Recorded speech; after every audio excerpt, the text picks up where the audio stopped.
అండి. ఇదిగో ఈవిడే మా అమ్మ అండి. మా అమ్మ చేతితో చేసే వంటను ఇవాళ మీకు చూపిస్తాను. వీడియోని స్కిప్ చేయకుండా చూడండి. ఈరోజు మా అమ్మ చిక్కుడుకాయ, మెంతికూర, పచ్చిమిర్చితో కర్రీ చేయబోతుంది వెరైటీగా. నాకు తెలియదు ఈ విధంగా.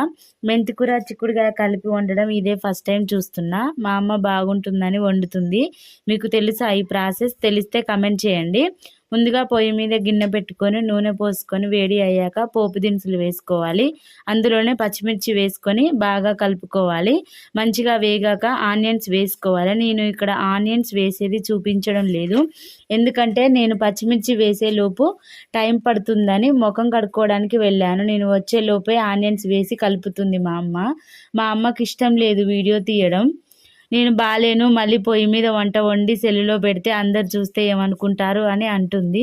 ఏం కాదులే అని అనుకుంటూ నేనైతే వీడియో తీశాను. ఆనియన్స్ వేగాక అందులోనే అల్లం వేసుకొని కలుపుకొని వెంటనే పసుపు కూడా వేసుకొని పచ్చివాసన పోయేదాకా బాగా కలుపుకోవాలి. మూత పెట్టుకొని కొద్దిసేపు అయ్యాక చిక్కుడుకాయ అంతా అందులోనే వేసి కలుపుకోవాలి. మూత వేసుకొని చిక్కుడుకాయను మంచిగా వేంపుకొని కొద్దిగా వేగాక మెంతికూర వేసుకొని ఒకసారి మొత్తం అంతా కలిసేలా కలుపుకొని మూత వేసుకోవాలి. మగ్గనివ్వాలి. కొద్దిసేపటి తర్వాత సాల్ట్ వేసుకొని మొత్తం అంతా కలిసేలా మిక్స్ చేసుకోవాలి. అంతా వేడి అయ్యాక చిక్కుడుకాయ, మెంతికూర, పచ్చిమిర్చి కర్రీ రెడీ అయిపోతుంది. ఈ వీడియో నచ్చితే లైక్ చేసి సబ్స్క్రైబ్ చేసుకోండి. ట్రై చేసి కర్రీ ఎలా వచ్చిందో కమెంట్ చేయండి. Thank you for watching.